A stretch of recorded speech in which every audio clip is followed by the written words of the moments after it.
Novo livro do Apocalipse ou da Revelação.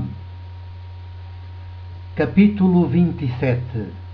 Título: Viver no tempo é o contrário de viver no templo. 1. Viver no tempo, como Jesus o de Nazaré viveu, é o contrário de viver no templo. Do profeta Samuel diz-se que desde menino a sua mãe foi levá-lo ao templo e confiá-lo à guarda do sacerdote que então nele pontificava. Outro tanto já se não diz de Jesus. De Jesus diz a narrativa teológica, que é o Evangelho de Lucas, que ele, aos 12 anos, foi ao templo, juntamente com os pais Maria e José e os vizinhos. Oficialmente ia para cumprir o preceito da lei de Moisés, que assim determinava quando o menino chegava à idade de 12 anos. Só que a narrativa teológica não é jornalística. Não confirma que Jesus foi lá cumprir o que determinava a lei de Moisés. Pelo contrário, diz, e nisso é que a narrativa teológica, e nisso é que é narrativa teológica e boa notícia de Deus, que ele foi lá subverter o que a lei de Moisés determinava para essas ocasiões. 2. Em lugar de ouvir e de aprender com os doutores da lei que lá tinham a sua cátedra, tal como ainda hoje os nossos bispos residenciais, com mais de senhores feudais do que de irmãos, discípulos de Jesus e de servidores dos pobres e dos povos, têm a sua cátedra na catedral da diocese, a narrativa teológica diz que Jesus foi lá subverter e conspirar, perturbar o que estava estabelecido e lá se fazia há séculos, de geração em geração. Por aí, a narrativa teológica de Lucas dá de imediato a entender que Jesus não era, nem pretendia vir a ser um funcionário do templo. 3. De resto, a sua família não era da tribo sacerdotal que tinha ao seu cuidado o serviço do templo, e por isso ele nunca seria sacerdote nem funcionário de semelhante instituição. Era simplesmente um leigo. Como tal, o seu lugar era no tempo, não no templo. Era no espaço profano, não no espaço sagrado. Era na história, com tudo o que ela tem de conflito, de lutas, de combates, de confrontos, de dores, mas também de oportunidades e de possibilidades.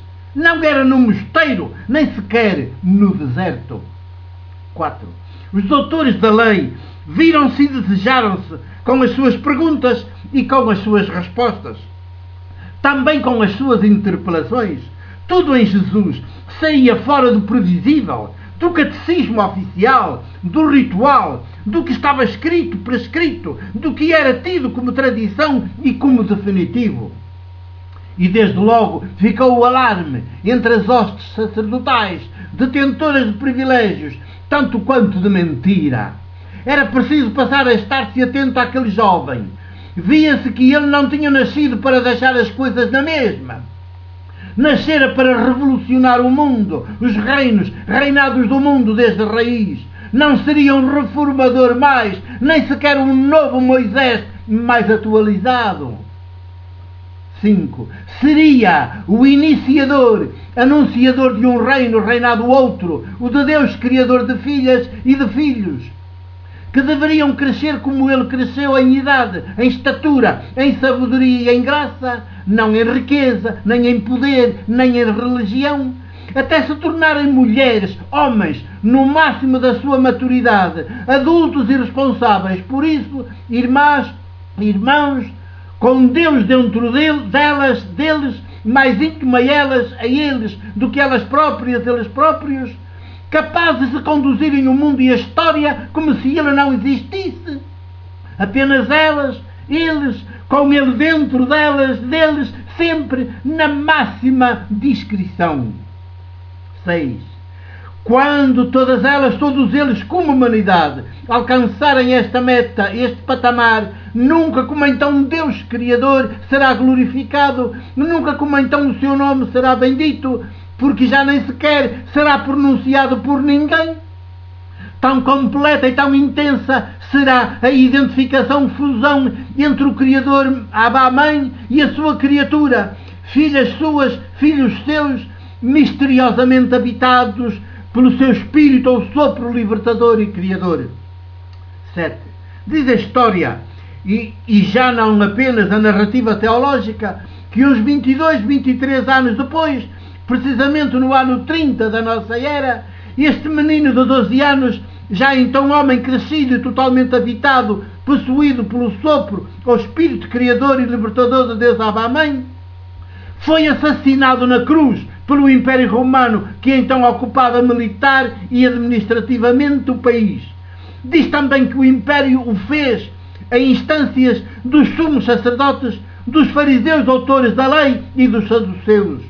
Efetivamente, o menino de 12 anos não se fez homem adulto à maneira dos doutores da lei, nem segundo as doutrinas oficiais ensinadas e praticadas no e pelo templo. 8. Na sua intervenção de homem adulto, a viver no tempo e no espaço profano entre os pobres e o povo sem condição e sem estatuto social, revelou-se o primeiro ser humano integral, a rebeldia e a revolução em ação, a subversão e a conspiração em ação. Ainda tentaram os chefes atraí-lo a eles, aos seus privilégios, ao seu poder, à sua condição, à sua riqueza acumulada e concentrada, ao seu importante estatuto social, mas ele viu em tudo isso tentação, desvio do essencial, perda da sua identidade, do seu eu, e nunca aceitou ir por essas propostas. 9. Pelo contrário, radicalizou cada vez mais o seu modo de ser, de estar, de viver e de agir, até que no auge do seu ser, viver e intervir, chegou a perceber que o templo, com tudo o que lá se realizava a pretexto de dar glória a Deus, era o perverso institucionalizado, o demoníaco institucionalizado. E não só se afastou de tudo aquilo, como ainda anunciou que de tudo aquilo não ficaria pedra sobre pedra. Foi o escândalo dos escândalos. 10. Aos olhos dos autores da lei e dos sumos sacerdotes, sempre os há em todas as épocas e em todas as sociedades, mesmo as mais seculares e as mais agnósticas e ateias, geralmente ainda mais idólatras do que as primitivas, só que agora idólatras de um novo e poderosíssimo ídolo, o Deus Dinheiro, tornou-se um homem a abater, também e sobretudo em nome de Deus e para a glória de Deus, o do templo e dos sacerdotes, já se vê, e assim se fez. 11. É o que faz alguém viver de forma consequente e coerente no tempo, em vez de viver alienadamente no templo. Viver no espaço secular em vez de no espaço sagrado. Viver à intempérie da história em vez de na segurança refúgio de um mosteiro, convento ou do deserto. Viver no estatuto de filha adulta, filho adulto e responsável, como se Deus não existisse, em vez de na beatice e no tráfico de orações e de ritos estupidificantes e infantilizadores, sem privilégios de nenhuma espécie, em vez de rodeado de lacaios e de fiéis, com tudo de súbdito e infantil. 12. Porém, e isto que vou escrever agora é o cerne, a medula, a essência da boa nova de Deus, ou Evangelho que Jesus é e que tem de ser anunciado aos pobres e aos povos. O ser humano que Jesus, o de Nazaré, é o que também todas as mulheres, todos os homens, antes dele e depois dele, havemos de ser. Ele é o paradigma dos seres humanos, mulheres e homens, e seremos tanto mais mulheres, homens, quanto mais formos como ele, na mesma radicalidade de maturidade e na mesma força subversiva, conspirativa, profana, responsável na história, como se Deus não existisse. 13. Todos teóferos, portadores no mais íntimo de nós e mais íntimo a nós do que nós próprios, de Deus Criador e Libertador, que nos faz filhas, filhos, criadores e libertadores.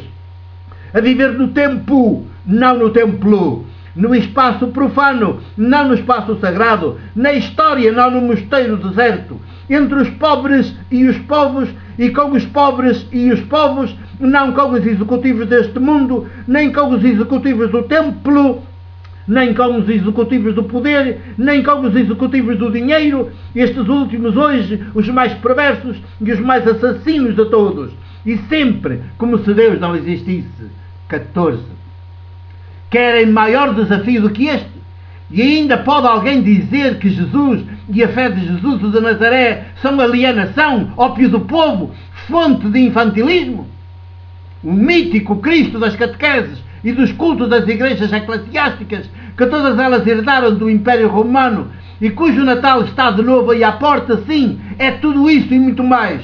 Mas não se confundam. O Jesus que eu vivo e anuncio como presbítero da Igreja do Porto, na minha missão eclesial de evangelizar os pobres e os povos, longe dos templos e dos altares, é o de Nazaré, não o mítico Cristo do Império Romano. E é na sua mesma fé que procuro viver, crescer todos os dias. 15.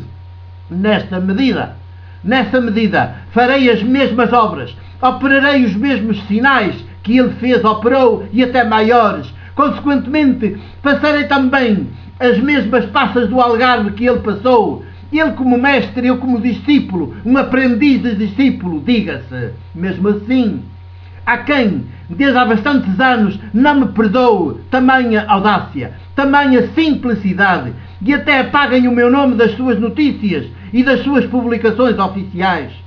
16. Mas uma coisa há que ninguém conseguiu, nem conseguirá: tirar-me a liberdade e a alegria de viver de forma responsável, sororal, fraterna, pobre e solidária. Por isso, digo a todos, façam como eu. Em vez de serem crentes ou ateus idólatras do dinheiro e do poder, mudem de Deus. Acolham o Deus de Jesus, que vos levará à plenitude do humano. E o resto virá por acréscimo. 2007, dezembro 4. É o fim do capítulo 27 de Novo Livro do Apocalipse ou da Revelação.